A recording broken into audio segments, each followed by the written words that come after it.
পুনৰ এটা বিশেষ অনুষ্ঠানলৈ আপোনালোকক স্বাগতম জনাইছোঁ পুনৰ লুৰিণজ্যোতি গগৈৰ লগত আৰু বহু কথা পাতিম গতিকে মোৰ প্ৰথমটো আপোনালৈ প্ৰশ্ন যে সৰ্বানন্দ সোণোৱালে আছুৰ মজিয়াৰ পৰাই মুখ্যমন্ত্ৰী হ'ল অসমৰ ৰাইজৰ বহু আশা আছিলে বহু তেওঁৰ পৰা আশা কৰিছিলে কিন্তু এতিয়া সকলো হতাশ হৈ গ'ল এই বিষয়ে আপুনি কি কয় সেইটো কথা আপুনি যি কথা কৈছে সঁচা কথা মানুহ আশাহত হ'ল বহু যথেষ্ট আশা কৰিছিল যে যেতিয়া 16 চনৰ নিৰ্বাচন মূল ধাৰণাটোৱে মানুহক দিছিল যে দেশ জাতি মাটিৰ সুৰক্ষিত ভৱিষ্যত পৰিৱৰ্তন এটা লাগে বহু দীৰ্ঘদিনীয়া কংগ্ৰেছৰ অপশাসন তেওঁলোকৰ দুৰ্নীতি স্বজন তোষণ এইবোৰৰ অৱসান লাগে আৰু জাতীয় কথাবোৰত যিহেতু তেওঁলোকে সদায় আপোচ কৰি থাকে ভোট বেংকৰ ৰাজনীতি কৰে এই জ্বলন্ত সমস্যাবোৰ বিদেশী নাগৰিকৰ সমস্যা সীমান্ত চিল কৰা বা মান গৰাখহনীয়াৰ সমস্যা এইবোৰৰ স্থায়ী সমাধান কৰিবৰ কাৰণে কোনো ব্যৱস্থা গ্ৰহণ নকৰে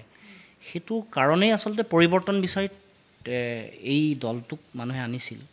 আৰু বহু আশা কৰিছিল যে জাতীয়তাবাদী শিবিৰৰ পৰা যোৱা সৰ্বানন্দ সোণোৱাল ডাঙৰীয়াই অসমৰ জাতীয় জীৱনক এটা নতুন বাটৰ সন্ধান দিব সেই আশা মানুহে কৰিছিল কিন্তু বহু বেছি দিন নালাগিল এবছৰৰ ভিতৰতে মানুহে দেখিলে যে নহয় আচলতে আমাক যথেষ্ট বিশ্বাসঘাতকতা প্ৰতাৰণা কৰিছে আৰু দিল্লীৰ কথাত সদায় উঠা বহা কৰিছে কোনো ধৰণৰ আমাৰ ওচৰৰ ৰাজ্য মেঘালয়ৰ নিচিনা সৰু ৰাজ্যৰ মুখ্যমন্ত্ৰীৰ নিজস্বতাটো ৰক্ষা কৰিছে নিজৰ মেৰুদণ্ড এটা আছে সেই কথাটো তেওঁ প্ৰমাণ কৰি দিলে কিন্তু অসমৰ মুখ্যমন্ত্ৰীগৰাকীৰ পৰা যিটো মানুহে আশা কৰিছিল সম্পূৰ্ণৰূপে আশাটো মানুহে নিশ্চিন্ন হৈ গ'ল আশাহত হ'ল আৰু এইটো মই ভাবোঁ যে সেই গোটেই পটভূমিতে আজি নতুন এটা শক্তি এটাৰ জন্মৰ মানুহে পোষকতা কৰিছে বিকল্প শক্তি এটাৰ আৰু মানুহে বিচাৰিছে যে কেৱল ক্ষমতাৰ কাৰণে ক্ষমতা নেকি এইটো কেতিয়াও নহয় যে কেৱল মাত্ৰ নিজৰ গাদী ৰক্ষা কৰিবৰ কাৰণে সকলো কথাত য়েছ বছ মানসিকতা পোষণ কৰিব তেতিয়াহ'লে এটা সময়ত আমাৰ সকলো ধৰণৰ সংকট আহিব ভাষাৰ সংকট যেনেকৈ মানুহে আলোচনা কৰে সংস্কৃতিগত সংকট যিবোৰ আছে আৰু অধিকাৰ প্ৰশ্নটো নকলোৱেই এটা ফেডাৰেল ব্যৱস্থাৰ মাজত থকাৰ পাছতো আমাৰ যিবোৰ অধিকাৰ আচলতে আমি পাব লাগে যিবোৰ বৈষম্য আছে আঞ্চলিক বৈষম্য যিবোৰ আছে দিল্লীয়ে দিব নোখোজে অথচ সেইবোৰ আমাৰ অধিকাৰ এইখন ৰাষ্ট্ৰ ব্যৱস্থাত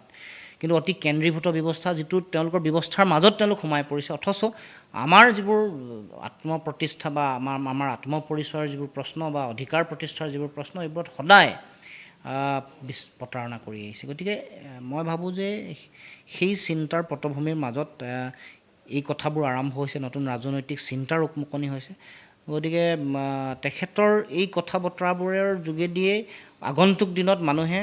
এটা মানে এই যে যিটো বিশ্বাসঘাতকতা ইয়াৰ পিছতে এটা নতুন শক্তিৰ উন্মেষ মানুহে বিচাৰিব আৰু যিয়ে কেতিয়াও ভৱিষ্যতৰ দিনত মানুহক বিশ্বাসঘাতকতা কৰিব নোৱাৰিব এইখিনি সময়ত মোৰ আন এটা প্ৰশ্নলৈ মই আহিছোঁ যে হিমন্ত বিশ্ব শৰ্মাৰ প্ৰশ্নলৈ আহিছোঁ প্ৰবল প্ৰতাপী মন্ত্ৰী ডক্টৰ হিমন্ত বিশ্ব শৰ্মা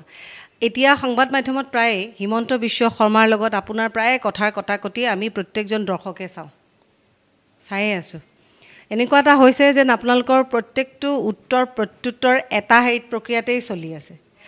লুৰিণজ্যোতি গগৈৰ মুখেৰে আজি মই অসমবাসী ৰাইজক ক'ব বিচাৰোঁ যে আহিব লগা সময়ত হিমন্ত বিশ্ব শৰ্মা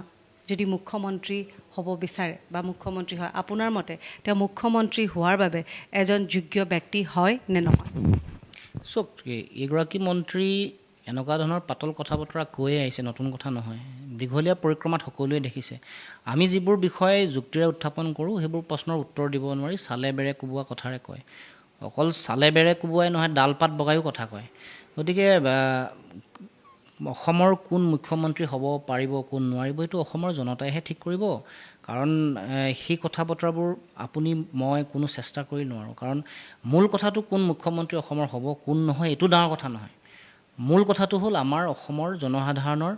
সুৰক্ষিত ভৱিষ্যত অসমৰ জনতাৰ মুক্তি অসমৰ জনতাৰ অধিকাৰ প্ৰতিষ্ঠা কৰা যিবোৰ কথা এইবোৰে মই ভাবোঁ মূল কথা গতিকে এই কথাটো কেতিয়াও কোনো ধৰণৰ পাৰ্চনেল কথা নহয় মই যিবোৰ বিষয়ে যুক্তিপূৰ্ণভাৱে উত্থাপন কৰিছোঁ কাৰণ নহ'লে জনতাক বহুবাৰ বিভ্ৰান্ত কৰা হৈছে জনতাক যেতিয়া বিভ্ৰান্ত কৰে বিভ্ৰান্তিটো দূৰ কৰিবৰ কাৰণে কিছুমান বিষয় যুক্তিৰে উত্থাপন কৰোঁ কিন্তু উত্তৰসমূহ তেখেতে নিদিয়ে বিভিন্ন ধৰণৰ চালে বেৰে কোবোৱা কথাৰে এইটো এটা বেলেগ দিশত লৈ যাবৰ কাৰণে চিন্তা চৰ্চা কৰে অৱশ্যে এইটো এটা বহুত দীঘলীয়া তেওঁৰ পৰম্পৰা এনেকুৱা ধৰণৰ কাম কাজেই কৰি আহিছে আমি কিন্তু অসমৰ নতুন প্ৰজন্মই আমি কি বিচাৰোঁ আমি বিচাৰোঁ এটা গুণগত ৰাজনীতিৰ পৰিৱেশ কোৱালিটি পলিটিক্স এটা লাগে আমি আৰু তেনেকুৱা ধৰণৰ এটা খুব পাতল কথা বতৰাৰ এটা মানে বোকা ছিটিওৱা কথা বতৰা এইবোৰৰ মাজত আমি সীমাবদ্ধ হৈ থাকিব বিচৰা নাই আমি আমাৰ অসমৰ প্ৰগতি বিচাৰিছোঁ নিজে নিজৰ ভৰিৰ ওপৰত থিয় হোৱাটো বিচাৰিছোঁ সেই ৰাজনীতিহে বিচাৰিছোঁ আজি কিয় আমাৰ পৰা এনেকৈ ধনৰ বহিৰ্গমন হয় আমি কেলৈ দিল্লীৰ ওচৰত হাত পাতিব লগা হয় আমাৰ কাৰণে প্ৰয়োজনীয় বিষয়সমূহত যিবোৰ আমি মানে নিজে স্বাৱলম্বী কিয় নহয় আমি আমাৰ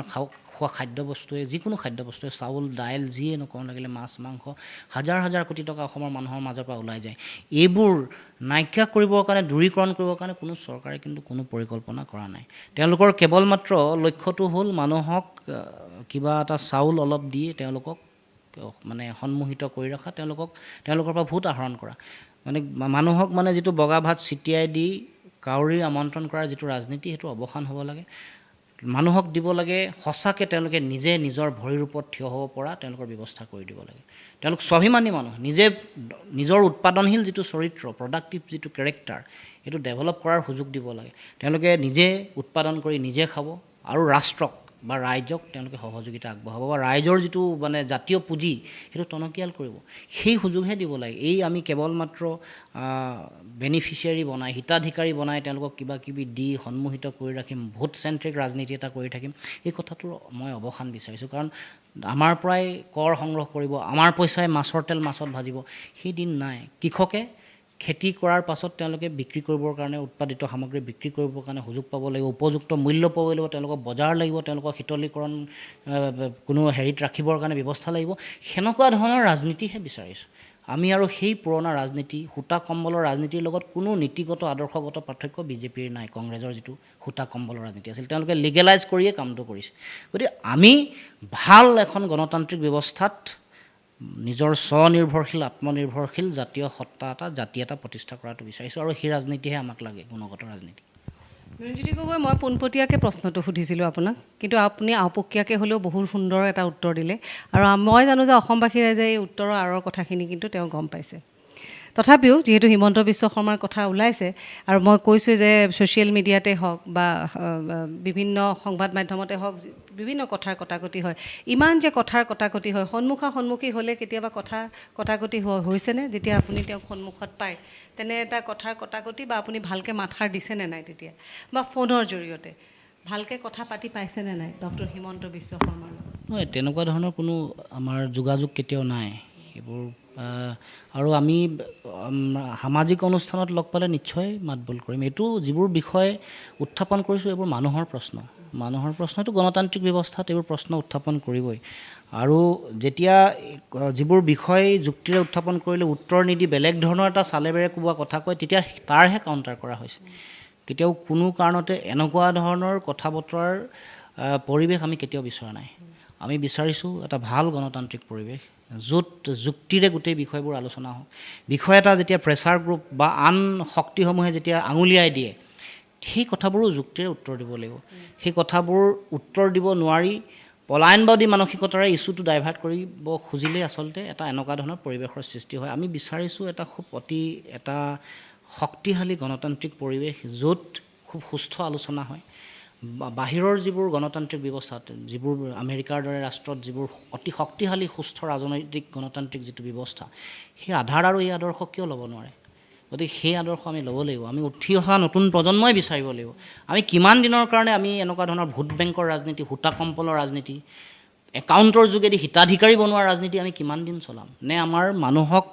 নিজৰ প্ৰডাক্টিভ চৰিত্ৰ বা প্ৰডাক্টিভ মানে যিটো সক্ষমতা বঢ়াই দিয়াৰ কামটো আমি কৰিম নে নকৰিম গাঁৱে গাঁৱে জলসিঞ্চন হ'বনে নহয় গাঁৱে গাঁৱে খেতি বাতি কৰাৰ পাছত উৎপাদিত সামগ্ৰী বিক্ৰী কৰিবৰ কাৰণে বজাৰ পাবনে নাপায় উচিত মূল্য পাবনে নাপায় কৃষকে তেওঁলোকৰ বাই প্ৰডাক্ট কৰিবৰ কাৰণে ফুড প্ৰচেছিং ইউনিট হ'বনে নহয় শীতলীকৰণ ভাণ্ডাৰ হ'বনে নহয় এইবোৰহে মৌলিক প্ৰশ্ন এইবোৰ প্ৰশ্নৰ উত্তৰ দিয়ক বান গৰাখহনীয়া সমস্যা সমাধান কৰিবৰ কাৰণে কি স্থায়ী দীৰ্ঘম্যাদী পৰিকল্পনা কৰিছে এইবোৰ প্ৰশ্নৰ কেতিয়াও উত্তৰ নিদি তেওঁলোকে আঁতৰি যায় আৰু আমাৰ পৰা যোৱা যিটো কৰ কাটলেৰে কেৱল মাত্ৰ স্কুটি দি কিবা দি মানুহক চলাই থাকিলে নহ'ব কিন্তু প্ৰডাক্টিভ ক্ষেত্ৰখনলৈ আহকচোন আমাৰ য'ৰ পৰা আমি জাতীয় পুঁজি শক্তিশালী কৰিব পাৰোঁ অৰ্থনীতিৰ ভেটি সুদৃঢ় কৰিব পাৰোঁ সেইবোৰত চেলেঞ্জ লৈ মন্ত্ৰিত্ব ল'বৰ কাৰণে মানুহ আগবাঢ়ি আহক সেইটোৱে হ'ল মূল কথা গতিকে আমি তেনেকুৱা ধৰণৰ এটা সুস্থ শক্তিশালী গণতান্ত্ৰিক পৰিৱেশ কামনা কৰোঁ গতিকে কোনো ধৰণৰ কোনো ব্যক্তিগত আক্ৰোশ কোনো ব্যক্তিগত লক্ষ্য নহয় এইবোৰ অসমৰ জনতাৰ প্ৰশ্ন উত্থাপন কৰিছোঁ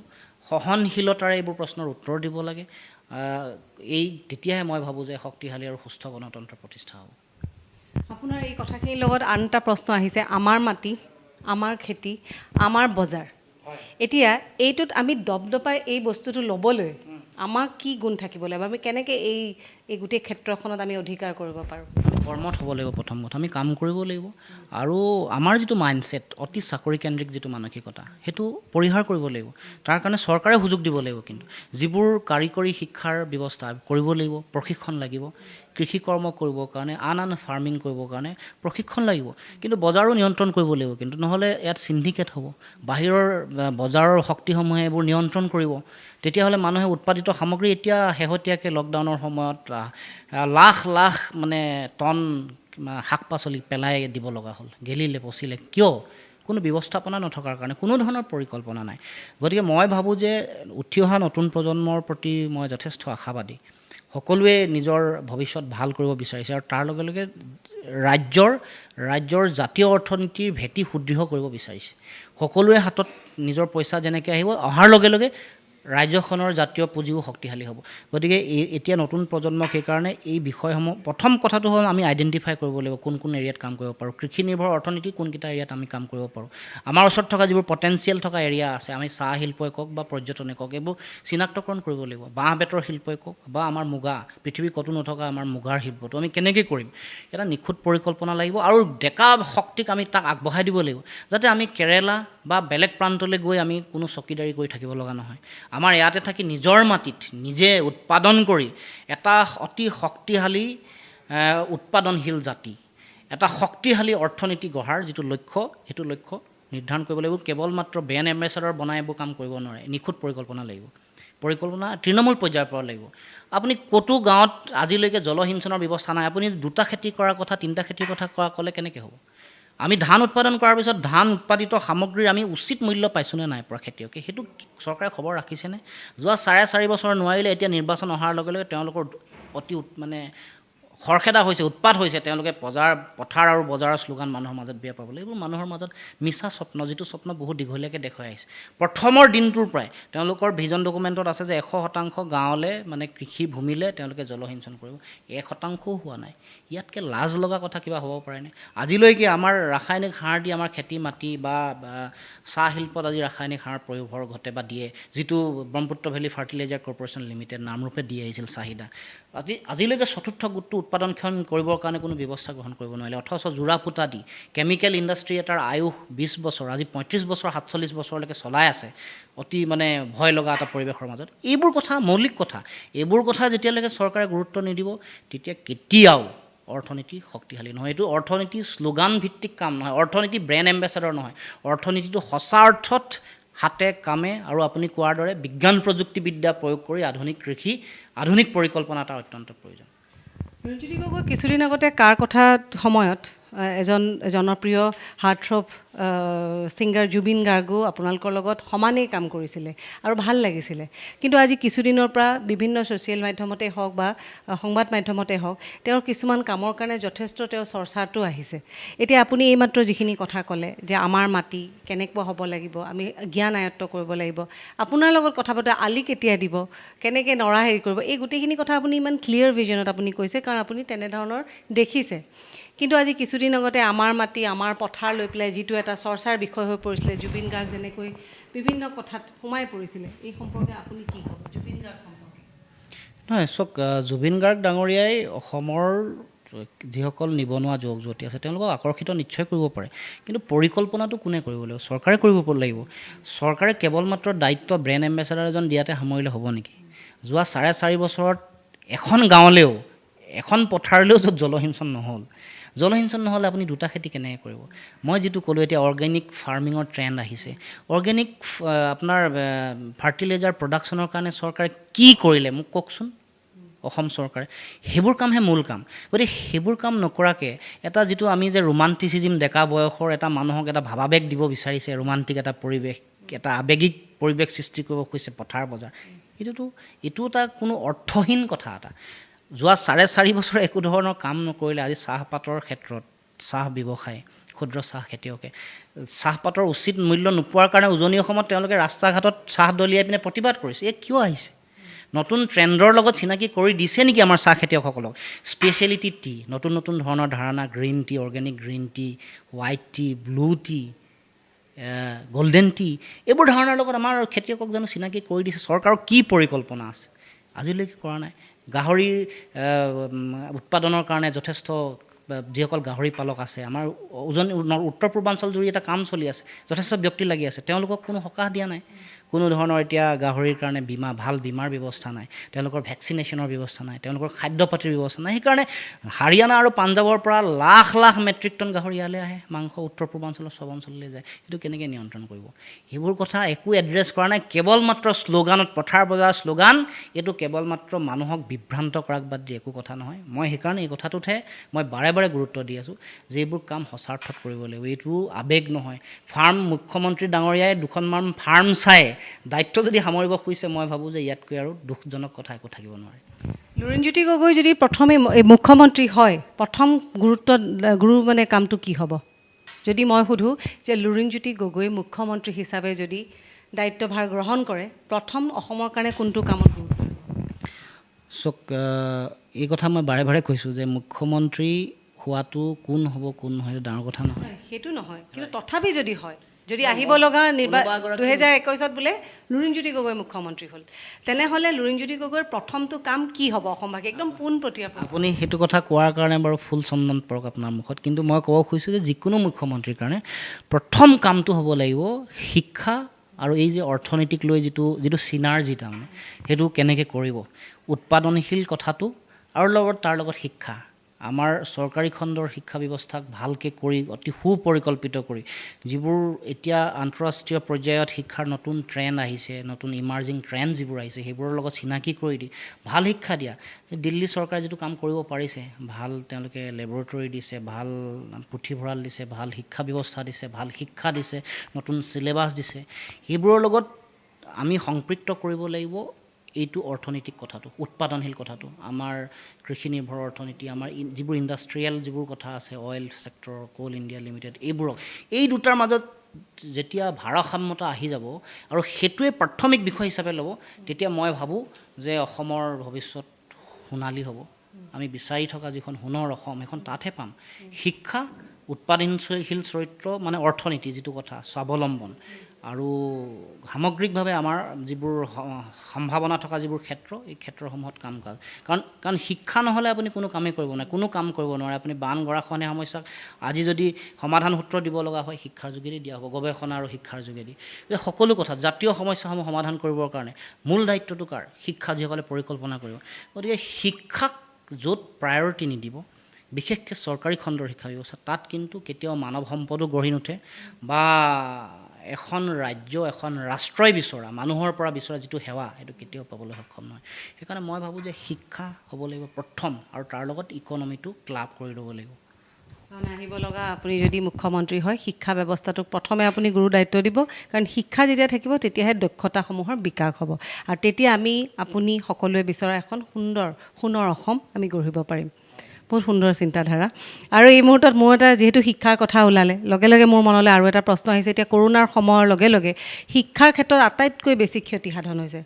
এতিয়া ল'ৰা ছোৱালীখিনি মন ভাঙি পৰিছে, আমি নিজে অভিভাৱক হৈও সেইটো অনুভৱ কৰিছোঁ। এতিয়া যিখিনি ক্ষতি হৈছে, এই ক্ষতি পূৰণৰ কাৰণে আপোনাৰ কি এডভাইচ, আপুনি কি ক'ব বিচাৰে? চাওক, আমি সময়ে সময়ে আমি এডভাইচ দি আছিলোঁ, আছুৱে বহু পৰামৰ্শ আগবঢ়াইছিল যে যাতে তেওঁলোকৰ শিক্ষাবৰ্ষটো হেৰুৱাব লগা নহয়, তাৰ কাৰণে ব্যৱস্থা কৰিব লাগে। সেইটো হ'ল মৌলিক কথা। আৰু তাৰ কাৰণে বিভিন্ন ধৰণৰ অৱলম্বন, এতিয়া কেৱল মাত্ৰ আপোনাৰ অনলাইন এডুকেশ্যনেদি তেওঁলোকৰ সকলো চাহিদা পূৰণ কৰিব নোৱাৰে। তাৰ কাৰণে প্ৰয়োজন সাপেক্ষে তেওঁলোকে শিক্ষকসকলকো তেওঁলোকে নিয়োগ কৰিব লাগিছিল, বা অৱসৰপ্ৰাপ্ত শিক্ষক, বা যিসকলে ভলেণ্টাৰীলি যিসকলে শিক্ষা দিব খোজে, তেওঁলোককো নিয়োগ কৰিব লাগিছিল, যাতে তেওঁলোকে ফিজিকেলি তেওঁলোকে শিক্ষা দান কৰিব পাৰে, কিবা নতুন মেকানিজিম তৈয়াৰ কৰি। সেই কামটো তেওঁলোকে কিন্তু নকৰিল, কোনো ধৰণৰ পৰিকল্পনা নকৰিল। আমি ছাত্ৰ সন্থাই যথেষ্ট চেষ্টা কৰিছিলোঁ, গাঁৱে ভূঞে নামঘৰ, মন্দিৰ বা ক্লাব, সংঘ, এইবোৰত লাইব্ৰেৰীত পঢ়াবৰ কাৰণে। কাৰণ আমিও কাৰণ চৰকাৰী উদ্যোগত কৰিলে কামটো যিমান মানে সুসংগঠিত হ'ব ছাত্ৰ সন্থাই অকলে সিমান সুসংগঠিতভাৱে কৰিব নোৱাৰিব কাৰণ আমাৰ কথা সকলো শিক্ষক শুনিবলৈ বাধ্য নহয় প্ৰাক্তন শিক্ষকসকলক আমি তেওঁলোকক অনুৰোধ কৰি তেওঁলোকক আনিছোঁ বা আমাৰো ছাত্ৰ সন্থাৰ যিবোৰ কৰ্মকৰ্তা আছে গৱেষক আছে তেওঁলোকেও নিয়োজিত হৈছে কিন্তু এইটো ছাফিচিয়েণ্ট হোৱা নাই মই ভাবোঁ যে চৰকাৰৰ এটা প্ৰয়োজনীয়তা আছিল কাৰণ পুথিগত শিক্ষাটোৱে অন্ততঃ দি থকা হ'লেও বাকী আন পৰীক্ষাগাৰৰ কাম কাজবোৰ বাকী থাকিলেও বা লাইব্ৰেৰী ৰিলেটেড কথাবোৰ বাকী থাকিলেও কিন্তু পুথিগত শিক্ষাটো দি থকা হ'লে মই ভাবোঁ যে অন্ততঃ 3 মাহ 4 মাহ আমি এটা মেকআপ কৰিব পাৰিলোঁ হ'লে গতিকে এতিয়া এই ক্ষণত যিহেতু ক্ষতি হ'লেই এতিয়া কিন্তু এটা নিখুঁত পৰিকল্পনা লাগিব যে আমি কেনেকৈ যিটো এটা অবজেক্টিভ এচিভ কৰিব লাগিব যিবোৰ অবজেক্টিভ আছে মানে যিবোৰ শিক্ষাগত যিটো অবজেক্টিভ যে এইটো সময়ত এইখিনি আমি এচিভ কৰিব লাগিছিল যিহেতু পিছুৱাই গ'লোঁ সেইবোৰ লক্ষ্য নিৰ্ধাৰণ কৰি কিন্তু খুব এটা ভালকৈ পৰিকল্পনা কৰা গৱেষণা কৰাৰ প্ৰয়োজনীয়তা আছে সেইটো আচলতে চৰকাৰে দায়িত্বই দিব লাগিছিল কিছু মানুহক সমগ্ৰ এতিয়াওতো বহুত সময় পাৰ হৈ গৈছে এতিয়াও কোনো পৰিকল্পনা 6টা মাহ অতিক্ৰম কৰাৰ পিছতো কোনো ধৰণৰ কিন্তু এটা চৰকাৰৰ সম্পূৰ্ণ ক্লিয়াৰ এটা কোনো ধৰণৰ ভিজন তেওঁলোকে দিয়া নাই কোনো ডাইৰেকশ্যনো কোনো নাই এতিয়া আপুনি মই সকলো সন্দিহান হৈ আছোঁ যে কেনেকৈ আগবাঢ়িব কি পঢ়িব কি হ'ব নেক্সট কি হ'ব কোনো ধৰণৰ নাই কেৱল মাত্ৰ তেওঁলোকে মানে ইয়াৰ লগত জড়িত ৰাজনীতিতে জড়িত কৰোণাৰ লগত কিন্তু ছাত্ৰ ছাত্ৰীসকলৰ ভৱিষ্যত মানে অসমৰ ভৱিষ্যত জাতিৰ ভৱিষ্যত সেইটো কথা কিন্তু তেওঁলোকে গুৰুত্ব দিব আৰু তেওঁলোকে চৰকাৰখনৰ প্ৰয়োজন আছিল অসমৰ বহু তেনেকুৱা ধৰণৰ বিশেষজ্ঞ শিক্ষাবিদক লৈ এটা পৰিকল্পনা প্ৰস্তুত কৰিবলৈ কিন্তু দিব লাগিছিল কাৰণ অকল বিষয়াই এই কাম কৰিব নোৱাৰে গতিকে এই কামটোত মই ভাবোঁ যে খুব বহু পিছুৱাই গ'ল এতিয়াও খুব সোনকালে তেওঁলোকে ক্লিয়াৰ যিটো ভিজন এইটো মানুহৰ আগত দাঙি ধৰাটো উচিত আমিও এইটোৱে বিচাৰোঁ যে আপোনালোকৰো এইখিনি এটা সম্ভৱ হ'ব পাৰে কিজানি যদি আপোনালোকে একেলগ হৈ আগবাঢ়ি আহে কাৰণ কিয় 6 মাহ বহু সময় পাৰ হৈছে এটা বছৰৰ 6 মাহ সময় পাৰ হোৱাটো যিসকলে মেট্ৰিক দিব হায়াৰ ছেকেণ্ডেৰী ফাইনেল দিব বহুত ডাঙৰ লষ্ট গতিকে এতিয়া যদি আমি এনেকৈও কওঁ যে কৰোণা যদি আমাৰ লগত সহবাস কৰিবলৈ আগবাঢ়ে আহিব লগা 3-4 বছৰ তেনেহ'লে এনেধৰণৰ কিন্তু 6 মাহ এবছৰ বহুত লষ্ট হৈ গৈ থাকিব আৰু তেতিয়া আকৌ আমি বহুত পিছুৱাম আমাৰো অনুৰোধ যাতে আপোনালোকে সকলোৱে চৰকাৰৰ লগতে হওক বা যেনেকেই নহওক এইখিনি এটা ব্যৱস্থা কৰক হয় আমাৰ অনুষ্ঠানটি সামৰাৰ সময় হৈ পৰিছে শেষত আন এটা মোৰ প্ৰশ্ন যে অসম চুক্তিৰ 6 নং দফাৰ চূড়ান্ত প্ৰতিবেদন আছুৱে হঠাতে কিয় ৰাজহুৱা কৰিলে ৰাজহুৱা কৰাৰ মূল কাৰণটোৱে হ'ল যিহেতু যোৱা 25 ফেব্ৰুৱাৰীত আমি এই প্ৰতিবেদন মুখ্যমন্ত্ৰী ডাঙৰীয়াৰ হাতত অৰ্পণ কৰিছিলোঁ তাৰ পৰৱৰ্তী পৰ্যায়ত এই প্ৰতিবেদনখনৰ সম্পৰ্কত চৰকাৰৰ ফালৰ পৰা বিশেষকৈ গৃহ মন্ত্ৰণালয়ে হওক বা মুখ্যমন্ত্ৰীৰ ফালৰ পৰা কোনো ধৰণৰ ৰাজহুৱা বক্তব্য দিয়া হোৱা নাই আৰু এইটো এটা ৰাজহুৱা ডকুমেণ্ট এটা ৰাজহুৱা প্ৰতিবেদন এখন ইয়াত সকলো মানুহ ইনভলভ হৈছে প্ৰত্যক্ষভাৱে প্ৰতিগৰাকী মানুহ ইয়াৰ লগত জড়িত নহ'লেও বিভিন্ন অনুষ্ঠান প্ৰতিষ্ঠানৰ যোগেদি বিভিন্ন ধৰণৰ সকলোৱে মুকলিকৈ ৰাজহুৱাকৈ ইয়াৰ পৰা দিহা পৰামৰ্শ আহ্বান কৰা হৈছিল আৰু ইয়াৰ লগত অসমৰ ভৱিষ্যতৰ প্ৰশ্ন জড়িত হৈ আছে বিশেষকৈ ৰাজনৈতিক তাৰ উপৰিও বিভিন্ন চাকৰি বাকৰি বিভিন্ন সাংস্কৃতিক ভাষিক আৰু ভূমি সম্পৰ্কীয় কথা গতিকে আমি যিহেতু আৰম্ভণিতে চৰকাৰে কৈছিল যে এইখন প্ৰতিবেদন জমা দিয়াৰ এসপ্তাহৰ পিছতে তেওঁলোকে প্ৰতিবেদন কাৰ্যকৰী কৰাৰ ব্যৱস্থা কৰিব আৰু সংসদৰ মজিয়াত কৈছিল গৃহমন্ত্ৰীয়ে যে দাড়ি কমাসহ এখন প্ৰতিবেদন মানে কাৰ্যকৰী কৰা হ'ব কিন্তু 5 মাহ যোৱাৰ পাছত যেতিয়া আমি বাৰে বাৰে ৰাজহুৱাভাৱে প্ৰশ্ন উত্থাপন কৰিছিলোঁ যে মুখ্যমন্ত্ৰী ডাঙৰীয়া এই সম্পৰ্কত স্থিতি স্পষ্ট কৰিব লাগে তেওঁ গ্ৰহণ কৰাৰ পাছত গৃহমন্ত্ৰীৰ হাতত দিলে নে নাই দিয়া কিমান দিনৰ ভিতৰত কাৰ্যকৰী কৰাৰ ব্যৱস্থা কৰিছে সেই সম্পৰ্কত এটা স্পষ্ট বাৰ্তা অসমৰ জনসাধাৰণক দিব লাগে ইয়াত কি আছে জনাৰ অধিকাৰ আছে এইখন প্ৰতিবেদন দিয়াৰ পাছত ইয়াত যদি আৰু কিবা দুই এটা কথা বতৰা ৰৈ গ'ল সেইটো কোৱাৰ অধিকাৰ মানুহৰ আছে গতিকে এই গোটেই কথাটো আমি কোৱাৰ পাছতো যেতিয়া মুখ্যমন্ত্ৰীয়ে 5 মাহ ধৰি কোনো বক্তব্য নিদিলে গৃহ মন্ত্ৰণালয়ৰ ফালৰ পৰাও বক্তব্য নিদিলে তাৰ আগত গৃহ মন্ত্ৰণালয়ৰ হাতত প্ৰত্যক্ষভাৱে এখন প্ৰতিবেদন দিয়াৰ কথা আছিল সেই সুযোগো যিহেতু কমিটিখনক নিদিলে আমি এই কথাটো ৰাজহুৱা কৰি দিলোঁ যাতে ৰাইজে সকলো কথা জানে জনতাই সকলো কথা জানে আৰু এই বিষয়সমূহ যাতে কাৰ্যকৰী কৰিবলৈ তেওঁলোকৰ সঁচা আন্তৰিকতা আছেনে নাই সেই কথাৰ প্ৰমাণ যাতে আমি সকলোৱে পাব পাৰোঁ যে তেওঁলোকে বিভিন্ন ধৰণৰ কথা বিভিন্ন মহলত উত্থাপন কৰিছিল যে এইখন আচলতে ইমপ্লিমেণ্টেবল নহয় মানে এখন কাৰ্যকৰী কৰিব পৰা ধৰণৰ নহয় বা বহু সংবিধানগত প্ৰতিবন্ধকতা আছে কিন্তু সকলো কথা স্পষ্টকৈ কোৱা আছে 371 বি সংবিধানৰ ধাৰাৰ অধীনত এই গোটেই কাম কাজবোৰ কৰিব পৰা যাব বিভিন্ন ধৰণৰ সাংবিধানিক নীতি নিৰ্দেশনা বা বিভিন্ন আইনী কথা বতৰাবোৰৰ সম্পৰ্কতো তাত স্পষ্টকৈ উল্লেখ কৰা হৈছে গতিকে সেইকাৰণে এতিয়া ৰাজহুৱা হোৱাৰ পাছত যিহেতু ইয়াত কোনো ধৰণৰ সমস্যা নাই, কোনো ধৰণৰ সকলো কথাৰ নিৰ্দেশনা আছে, গতিকে আমি ভাবোঁ যে এতিয়া ৰাইজে গম পাব যে তেওঁলোকৰ দিল্লী সঁচাকৈ আমাৰ প্ৰতি আন্তৰিকতাপূৰ্ণ হয়নে নহয়। 6 নম্বৰ দফাৰ যি উচ্চ পৰ্যায়ৰ সমিতি আছিল, সমিতিৰ যিটো প্ৰতিবেদন, এইটো এটা ৰাজহুৱা সম্পত্তি আৰু অসমৰ জনসাধাৰণৰ জনাৰ অধিকাৰ আছে এই প্ৰতিবেদন সম্পৰ্কত। কাৰণ আৰম্ভণিৰে পৰা আমি কেন্দ্ৰীয় গৃহ মন্ত্ৰণালয়ৰ লগত যোগাযোগত আছিলোঁ। 25 তাৰিখে জমা দিয়াৰ আগতেই মুখ্যমন্ত্ৰী ডাঙৰীয়াৰ আগত 10 তাৰিখে গোটেই কাম কাজ সম্পূৰ্ণ হয় আৰু এই 10 তাৰিখৰ পৰা 25 তাৰিখৰ এই পৰিক্ৰমাত কেন্দ্ৰীয় গৃহ মন্ত্ৰণালয়ৰ লগত বহুবাৰ যোগাযোগ কৰা হৈছিল, প্ৰত্যক্ষভাৱে দিয়াৰ কথা আছিল, কিন্তু সেইটো সুযোগ নিদিলে। নিদিয়াৰ লগে লগে পৰৱৰ্তী পৰ্যায়ত যেতিয়া আমি জমা দিলোঁ, জমা দিয়াৰ পাছত কিন্তু যোৱা 5 মাহ ধৰি কেন্দ্ৰীয় গৃহ মন্ত্ৰণালয় বা অসমৰ মুখ্যমন্ত্ৰীৰ ফালৰ পৰাও কোনো ধৰণৰ বক্তব্য ৰাজহুৱা নাহিল যে এখন ক'ত আছে, কি অৱস্থাত আছে বা এখন কাৰ্যকৰী কৰিবৰ কাৰণে কি ব্যৱস্থা গ্ৰহণ কৰিছে। কাৰণ এই গোটেই বিষয়টো কেন্দ্ৰীয় গৃহমন্ত্ৰীৰ লগত আমাৰ প্ৰথম সাক্ষাৎটোতে কৈছিল যে এইখন জমা দিয়াৰ এসপ্তাহৰ ভিতৰত কাৰ্যকৰী কৰিবৰ কাৰণে ব্যৱস্থা গ্ৰহণ কৰিব, আৰু সংসদৰ মজিয়াত কৈছিল যে দাড়ি কমাসহ এখন কাৰ্যকৰী কৰাৰ কাৰণে ব্যৱস্থা গ্ৰহণ কৰিব। কিন্তু যিহেতু এই বিষয়ত আমি কোনো ধৰণৰ স্পষ্ট কোনো ধৰণৰ উত্তৰ নাপালোঁ বা কোনো ধৰণৰ বক্তব্য তেওঁলোকৰ পৰা নাহিল, যোৱা 5 মাহ অতিক্ৰম কৰিলে, গতিকে আমি ভাবিলোঁ যে এই মুহূৰ্তত এইটো ৰাজহুৱা কৰি দিয়াৰ অত্যন্ত প্ৰয়োজন। কাৰণ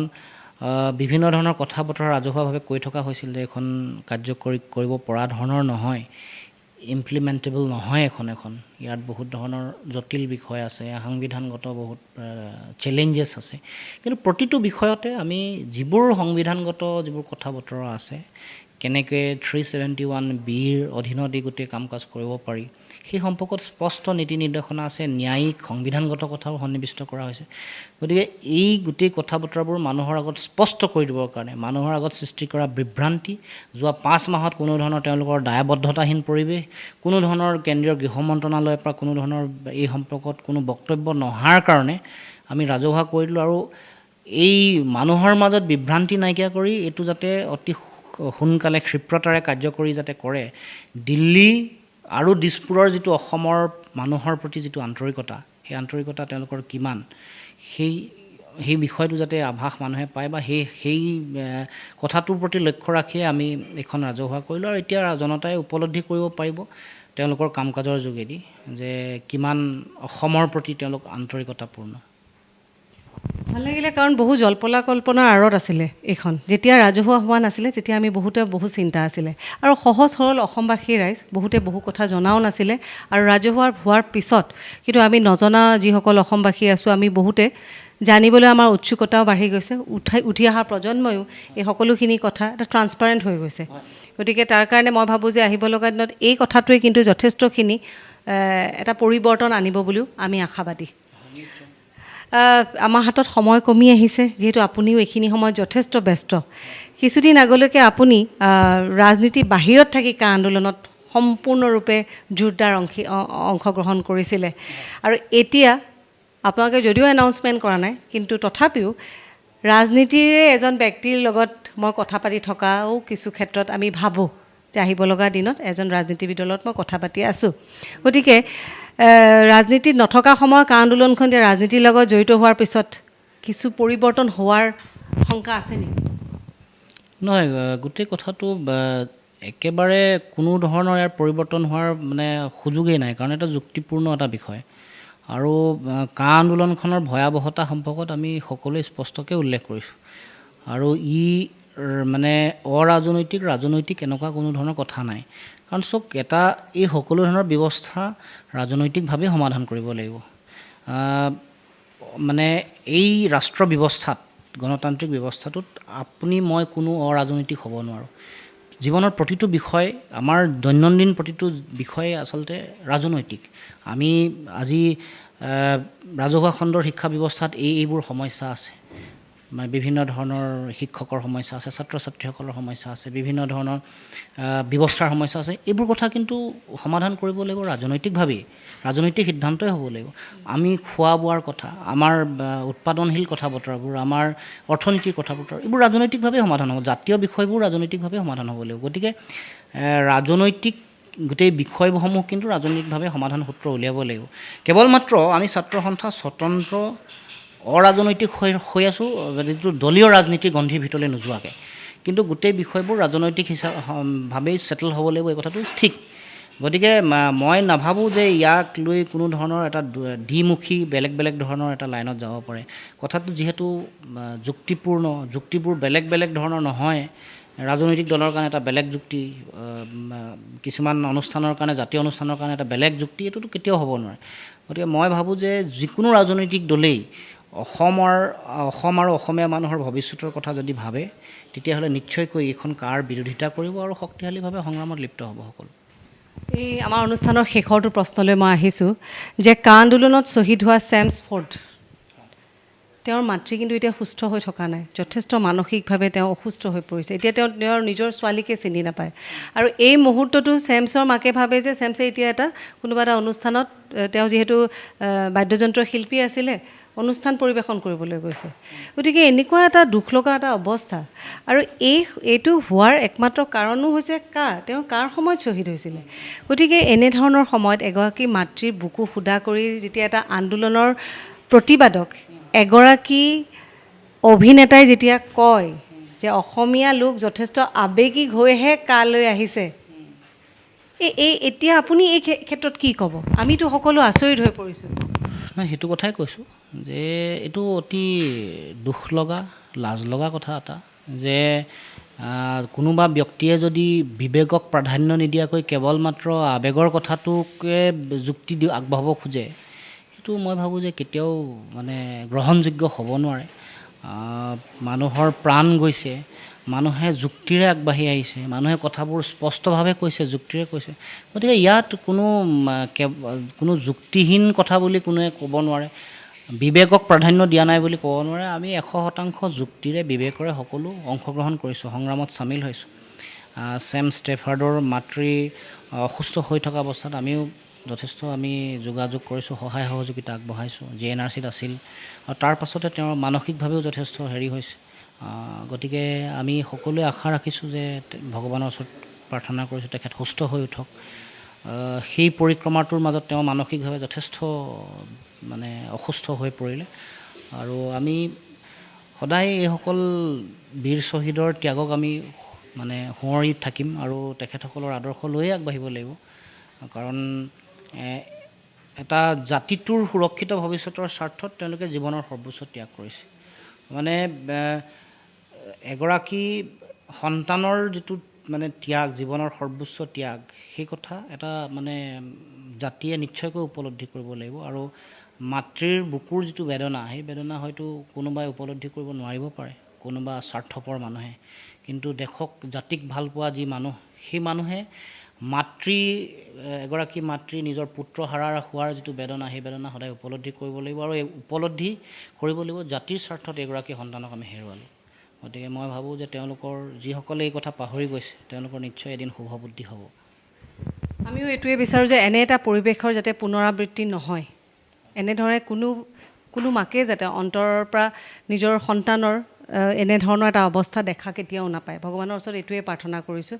তাৰ কাৰণে কিন্তু বহু দায়িত্ব আমাৰ অসমবাসীৰ লগতে আপোনালোকৰো। গতিকে এনেধৰণৰ এটা পৰিৱেশ পুনৰ সৃষ্টি হওক, যি পৰিৱেশত সকলোৱে সুকলমে থাকক। ঘৰৰ পৰা ফোনটো আহক যে লুৰিণজ্যোতি গগৈ ভালে আছেনে, মাকেও যাতে নিশ্চিন্ত হৈ থাকক। গতিকে তেনে এটা আশা আমি কৰোঁ। আৰু তাৰ কাৰণে আপোনালোকৰ যি গুৰুদায়িত্ব, আমি ভাবোঁ যে খুব নিয়াৰিকৈ আপোনালোকে পালন কৰিব। শেষত বহুত প্ৰশ্ন সুধিলোঁ। লুৰিণজ্যোতি গগৈয়ে এটা প্ৰশ্নৰ উত্তৰ আমাক বেলেগ ফাললৈ লৈ পেলাই আমাক কৰা নাই, আমাক দুখ দিয়া নাই। খুব সুন্দৰকৈ দিছে, বৰ চতুৰতাৰে দিছে। আৰু যদিও কথাবিলাক, ট্ৰেকবিলাক মাজে মাজে চেঞ্জ কৰিবলৈ মই চেষ্টা কৰি আছিলোঁ, কিন্তু মই নিবলৈ পৰা নাই। যেনে বিচাৰিছোঁ তেনেই উত্তৰ পাইছোঁ। আমি আশা কৰিছোঁ প্ৰত্যেকজন অসমবাসীয়ে লুৰিণজ্যোতি গগৈক এনেও মৰম কৰি আহিব লগা দিনত যদি ৰাজনীতিলৈ যায়, সকলোৱে আশীৰ্বাদো কৰিব। আৰু আমাৰ ফালৰ পৰা বহু শুভকামনা আপোনালৈ থাকিলে। সকলোখিনি সপোন আপুনি কিছু কথা আমাক কৈছে, আৰু আমি জানো যে সকলোখিনি কথা আপুনি আমাক কোৱাও নাই। যি অন্তৰত আছে, সেই অন্তৰত থকা সকলোখিনি সপোনো যাতে বাস্তৱত ৰূপায়িত হয়, সেই আশা কৰিছোঁ। ধন্যবাদ জনাইছোঁ। ৰিচ টাইমৰ এই পৰ্টেলটোলৈ আপুনি কিবা আশা ক'ব? মই শুভেচ্ছা জনাইছোঁ। আৰু এতিয়া ছ'চিয়েল মিডিয়াৰ এই যুগত নিউজ পৰ্টেলবোৰৰ ভূমিকা যথেষ্ট। আৰু এতিয়া ইমান যথেষ্ট সংখ্যক নিউজ পৰ্টেল আহিছে, অসমৰ মাজলৈও আহিছে আৰু সকলো প্ৰান্ততে হৈছে। গতিকে যথেষ্ট দায়িত্ব আছে নিউজ পৰ্টেলসমূহৰ, সমাজৰ বিভিন্ন সমস্যা সঠিকভাৱে দাঙি দেখুওৱা, সমাধানৰ বাট দেখুওৱা আৰু এখন সমাজ পূৰ্ণাংগ সমাজ হিচাপে আগবাঢ়িবলৈ খুটি নাতিবোৰ নাইকিয়া কৰি যাতে আপুনি কোৱাৰ দৰে ভাল সময়, ভাল দিন, ভাল চিন্তা এইবোৰ যাতে মানুহৰ মাজলৈ আহিব পাৰে, এখন খুব ৰুচিবান সংস্কৃতিবান সমাজ, খুব আধুনিক সমাজ এখন যাতে আমি সকলোৱে পাব পাৰোঁ, তাৰ কাৰণে আপোনালোকৰ পৰিয়ালে সদায় প্ৰচেষ্টা অব্যাহত ৰাখিব আৰু এই প্ৰচেষ্টাত সকলোৱে সহযোগিতা আগবঢ়াব। গতিকে আমি ৰিটছ টাইমৰ উজ্জ্বল ভৱিষ্যত আমি কামনা কৰিছোঁ। ধন্যবাদ জনালোঁ। আৰু দৰ্শকসকল, ইয়াৰ লগে লগে আমাৰ এই বিশেষ অনুষ্ঠানৰ পৰা মই মনালিছাই বিদায় লৈছোঁ। পুনৰ এটা নতুন অনুষ্ঠান লৈ, নতুন শিতান লৈ আহিম। চাই থাকিব আমাৰ এই বিশেষ অনুষ্ঠান। ছাবস্ক্ৰাইব কৰিব, লাইক কৰিব ৰিটছ টাইম। আজিলৈ নমস্কাৰ।